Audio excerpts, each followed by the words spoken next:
नमस्कार, आदाब, सत श्री अकाल। मैं अमित चौधरी राणा इस वक्त मौजूद हूँ सरोजनी नगर विधानसभा क्षेत्र से बहुजन समाज पार्टी के विधायक पद प्रत्याशी जलीस खान जी के पास।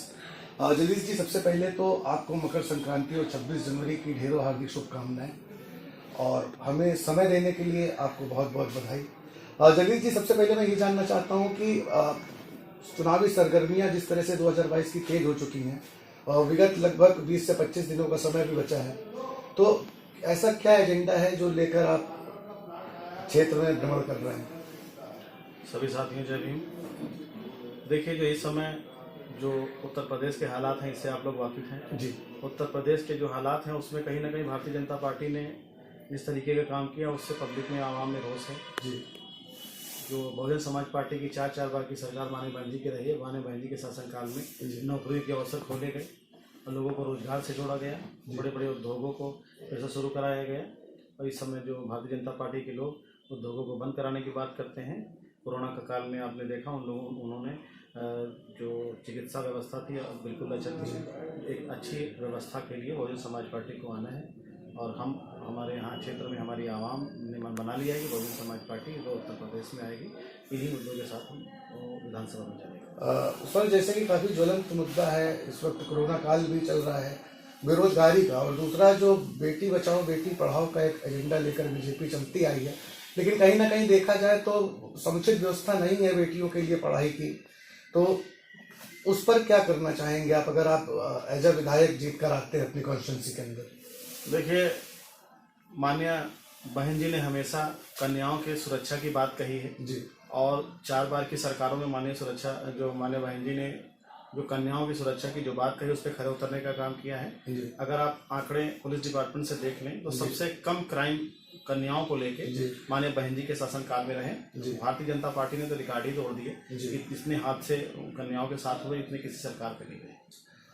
सर, दूसरी चीज़ है, जिस तरह से अभी जो मौजूदा वर्तमान सरकार है बेरोजगारों को श्रम कार्ड के जरिए 1000 रुपए दे रही, तो इसे कहाँ तक आप उचित ठहराते हैं? क्या अगर आपकी सरकार बनती है तो आप भी इस तरह का कोई एक एजेंडा लेकर आएंगे? आप इसके पक्ष में हैं या इसे खारिज करते हैं?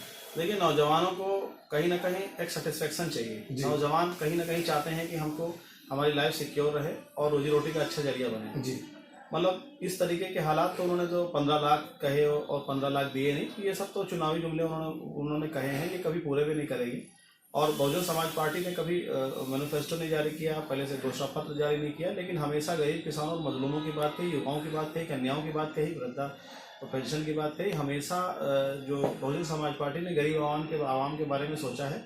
लेकिन हम अपनी विधानसभा के बारे में हम बता दें, हमारे यहाँ लगभग हम सभी गाँव में हम जा रहे हैं और सभी गाँव में लगभग जो गाँव हमारे ग्रामीण हैं वहाँ पे हमने देखा है कि एक गाँव में 20 परिवार करीब ऐसे हैं जिनके यहाँ रात को भोजन बना तो कल क्या बनेगा मालूम नहीं, कल सुबह अगर भोजन बना तो कल शाम को क्या बनेगा मालूम नहीं। तो हमने अपने आप से सोचा है, हमारी विधानसभा में करीब नादरगंज इंडस्ट्रियल एरिया में करीब 600 फैक्ट्रियाँ हैं। दरोगा खेड़ा में करीब 300 फैक्ट्रियाँ हैं। हमारे यहाँ ट्रांसपोर्ट नगर है, ट्रांसपोर्ट नगर में वेयर हाउस है, हमारे यहाँ एयरपोर्ट है। लगभग अभी सभी फैक्ट्रियों के मालिकों से हम बातें करेंगे और वहाँ पे सभी फैक्ट्रियों से मालिकों से गुहार लगाएंगे कि हमारे यहाँ 2 लड़कों को नौकरी देने का वो लोग काम करें। हम गुहार लगाएंगे, हमारी बातें वो समझेंगे और वो 2 पूरी उम्मीद है हमको कि वो 2 लड़कों को एडजस्ट करने की बात करेंगे। जिस तरीके इससे हम 1700 से 1800 लड़कों को तो इंडस्ट्रियल एरिया में एडजस्ट करा सकते हैं। उसके साथ साथ हमारे वेयर हाउस हैं, बहुत सी कंपनियां हैं हमारे यहाँ ट्रांसपोर्ट नगर में, आप 1000-1200 लड़कों को हम वहाँ एडजस्ट करवा सकते हैं। हमारे यहाँ एयरपोर्ट है, पार्किंग है, हम करीब मान के चलें यहाँ पे 1500 लोगों को एडजस्ट कराया जा सकता है। तो पूरी विधानसभा में अगर मजबूती के साथ अपनी बातों को रखेंगे सभी के साथ में, 5000 लड़कों को जो युवा जो बेरोजगार है, हम लोग चुनावी जुमले की बात नहीं करते हैं, हम लोग सीधे उन फैक्ट्रियों से, ट्रांसपोर्ट नगर में, एयरपोर्ट में जो अथॉरिटी है, एयरपोर्ट में जो पार्किंग है, जो और भी प्राइवेट लड़के वहाँ हो सकते हैं, सरकारी नौकरी ना सही, हम अपने लोगों को यहाँ पे रोजगार दिलाने का भरपूर काम करेंगे। क्योंकि जब रोजी रोटी की कोई लड़ाई लड़ता है तो उसको नई सरकारी नौकरियाँ, तो पेट भरने के लिए नौकरियाँ चाहिए और ये नौकरियाँ बहुत ज़रूरी हैं। चाहे 12,000-15,000 रुपये ही मिले, लेकिन घर के खर्च तो चले।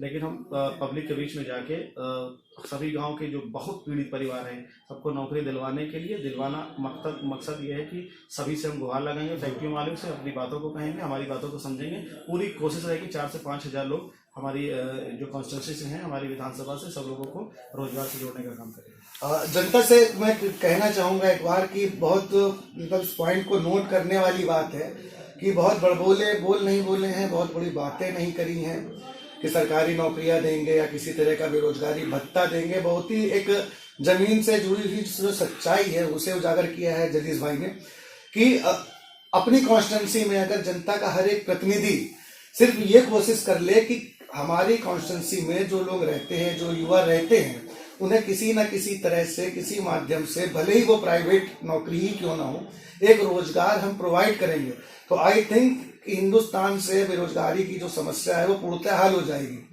तो जलीस जी, आपके इन विचारों के लिए अपने चैनल के माध्यम से सबसे पहले बहुत बहुत धन्यवाद देना चाहता हूं और आशा करता हूं कि आप जनता की उम्मीदों पर खरे उतरेंगे और जनता भारी बहुमत से आपको इस बार लेकर आएगी। धन्यवाद। बहुत बहुत शुक्रिया।